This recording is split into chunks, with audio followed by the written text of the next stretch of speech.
Hello நண்பா, நம்ம தளபதி விஜய் அவர்கள் வந்து நாகப்பட்டினத்தில் அவரோட பிரச்சார ஸ்பீச்சை வந்து முடிச்சிட்டாரு. பயங்கர பிளாஸ்டிங்காக ஆளுங்கட்சியை முக்கியமாக சிஎம் அவர்களை வந்து போட்டு பொலன்னு பொழந்துட்டாருனே கூட சொல்லலாம். ஸ்டார்டிங்கில் எப்படி இருக்கீங்க அப்படின்னு கேட்டுட்டு அண்ணா பெரியார் அவர்களோட சிலை வந்து அங்கே இருந்துச்சு. ஸோ அவங்களுக்கு வந்து வணக்கம் அப்படின்னு சொல்லிட்டு, அதாவது நாகூர் ஆண்டவர், நெல்லுக்கடை மாரியம்மன், அன்னை மேரி உங்களோட ஆசையோடு இருக்கும், என்னோட நெஞ்சில் குடியிருக்கும் நாகப்பட்டினம் மக்களுக்கு வந்து என்னோட அன்பான வணக்கம் அப்படின்னு சொல்லிட்டு, நான் மீனவனோட எப்போவுமே நண்பன், மீனவ மக்களோட நண்பன் அப்படின்னு சொல்லிட்டு ஸ்பீச்சை வந்து ஸ்டார்ட் பண்ணி ஃபயராக கொண்டு போனார். மீனவ மக்கள் இருக்கிற, உழைக்கிற மக்கள் இருக்கிற மதச்சார்பற்ற ஊர் தான் இது. ஸோ இந்த மக்களுக்கு வந்து நான் வணக்கம் அப்படின்னு சொல்லிட்டு அந்த ஊரில் இருக்க பிரச்சனைகள் நிறைய விஷயத்த வந்து பேசுகிறாரு. மெரைன் காலேஜ் இங்கே வந்து கொண்டு வந்திருக்கலாம், இங்கே வந்து பஸ் ஸ்டாண்ட் வந்து அவ்வளோ அசுத்தமாக இருக்குது, அதை வந்து சரி பண்ணலாம், மண்வளத்தை பாதிக்கிற இறால் பண்ணைகள் இங்கே அதிகமாக இருக்குது, அதை மேம்படுத்தலாம், அது மட்டும் இல்லாமல் அடிப்படை வசதி கூட இல்லாமல் குடிசைகள் தான் நிறையா இருக்குது, அதை வந்து மாற்றலாம். பட் இது எதுவுமே பண்ணாமல், ஒரு பேசிக் ஃபெசிலிட்டிஸை கூட அதிகமாக பண்ணாமல், முன்னேற்றத்துக்கே நாங்கள் தான் சாட்சி அப்படின்னு சொல்லி இந்த முதல்வர் பேசுகிறது வந்து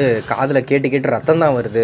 மீனவர்கள் பாதிக்கப்படுறதையும் மீனவர்கள் சுட்டுக் கொள்கிறாங்கிறது பற்றியும் 14 வருஷத்துக்கு முன்னாடி நம்ம இங்கே ஒரு பெரிய பொதுக்கூட்டம் மாதிரி ஒன்று போட்டிருப்போம். ஸோ நான் வந்து களத்துக்கு வர்றது வந்து ஒன்றும் புதுசு இல்லை கண்ணா அப்படின்னு சொல்லி சூப்பராக வந்து சொன்னார். எனக்கு இந்த ஸ்பீச்சிலே ரொம்ப பிடிச்ச விஷயம் வந்து மீனவர்கள் விஷயத்தை பேசிகிட்டு இருக்கும் போது இந்த மாதிரி தமிழ் ஈழம் அதை பற்றி பேசின விஷயம் தான் எனக்கு ரொம்ப டச்சான விஷயம். அதில் வந்து நம்ம இலங்கையில் இருக்கவங்க, அதாவது தமிழ் ஈழத்தில் இருக்க நம்ம தமிழர்கள், அதுவும் வேறு ஊரில் இருக்க தமிழர்கள் அங்கேருந்து போயிருப்பாங்கள்ல, ஸோ அவங்கெல்லாம் சொல்லி இந்த மாதிரி அவங்க வந்து தாய்ப்பாசமிக்க தலைவரை வந்து இழந்துட்டு அங்கங்கே வெளியூர்லலாம் வந்து இருக்காங்க, வெளிநாட்டில் இருக்காங்க, அவங்களும் நம்மளோட மக்கள் தான், நம்ம தொப்புள்கொடி மக்கள் தான், அவங்களையும் நம்ம சரிபார்க்கணும்ல அப்படின்னு சொல்ல விஷயம் வந்து தமிழீழ மக்களோட கனவுகளும் நம் கனவுகள் தான், அதெல்லாம் சரிபார்க்கணும்ல. இப்போல்லாம் எதுவுமே பண்ணாமல் அவங்களுக்காக நிற்கிறோம் அப்படின்னு நடிக்கிற மாதிரி ஒரு கடிதத்தை போட்டுவிட்டு இந்த மாதிரி ஏமாத்துற கபடதாரி திமுக அரசும் இல்லை.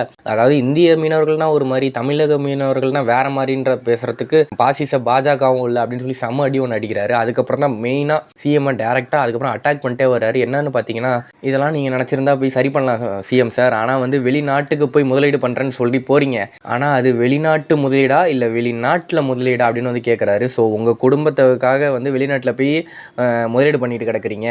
ஸோ இன்னொன்று வந்து சொல்கிறாரு, குடும்பத்தை வச்சு கொள்ளையடிச்ச உங்களுக்கே இவ்வளோ இருக்குன்னா உழைச்சி சம்பாரித்து என் மக்களை சந்திக்கிற எனக்கு எவ்வளோ இருக்கும் அப்படின்னு வந்து அதையும் கேட்குறாரு. நான் வந்து உங்களை சந்திக்கணும் தான் வரேன், ஆனால் எனக்கு வந்து 1008 ரூல்ஸ் அண்ட் ரெகுலேஷன்ஸ் வந்து போகிறாங்க. நான் திருச்சியில் போனால், அரியலூர் போனால் அங்கேயும் இப்படி தான், கையை இவ்வளோ தான் தூக்கணும், அங்கே மக்களை பார்க்காத, பஸ்ஸுக்குள்ளேயே உட்காரு, 1008 இது போடுறீங்க, நான் தெரியாமல் தான் கேட்குறேன். ஒரு ஆர்எஸ்எஸ் லீடர் இல்லைனா ஒரு பிஜேபியிலேருந்து நம்ம மோடி அவர்களே வராங்க, இல்லைனா அமித்ஷா அவர்கள் வராங்கன்னு வச்சு அவங்களுக்கு நீங்கள் இப்படி தான் ஒரு ரெஸ்ட்ரிக்ஷன்ஸ் வந்து போடுவீங்களா? பேஸ்மெண்ட் அதுரும்ல, ஸோ நீங்கள் தான் மறைமுக உறவுக்காரர்களாச்சே, அவங்களுக்கு நீங்கள் வந்து எல்லா இதுவுமே கொடுப்பீங்க. ஸோ நான் வந்து அரியலூர் போனேன், பவர் கட்டு, திருச்சியில் பேச போனேன், ஒயர் கட்டு, இந்த மாதிரி நீங்கள் வேறு எதுக்கு தான் நீங்கள் பண்ணி தான் பாருங்களேன். இல்லை நீங்கள் என்ன தான் தெரியாமல் தான் கேட்குறேன், நீங்கள் வந்து மிரட்டி பார்க்குறீங்களா சிஎம் சார் அப்படின்னு சொல்ல போக, நீங்கள் மிரட்டி பார்க்குறதுக்கு ஒன்றும் இந்த விஜய் ஒன்றும் ஆள் இல்லை சார் அப்படின்னு சொல்லி, இந்த மாதிரி நான் என் மக்களை, என்னோட மக்களை, இந்த தமிழ்நாட்டு மகனாக நான் வந்து போய் பார்ப்பேன், அதுக்கு நீங்கள் என்ன சார் பர்மிஷன் கொடுக்குறது? நான் மக்கள்கிட்ட கேட்குறேன், இந்த மாதிரி நான் வரக்கூடாதா, பேசக்கூடாதா, அவங்களுக்காக குரல் கொடுக்கக்கூடாதா அப்படின்னு சொல்லி சொல்கிறாரு. அவங்கள வந்து நீங்கள் வாங்க அந்த மாதிரிலாம் சொல்லி செம்ம கற்றுறாங்க.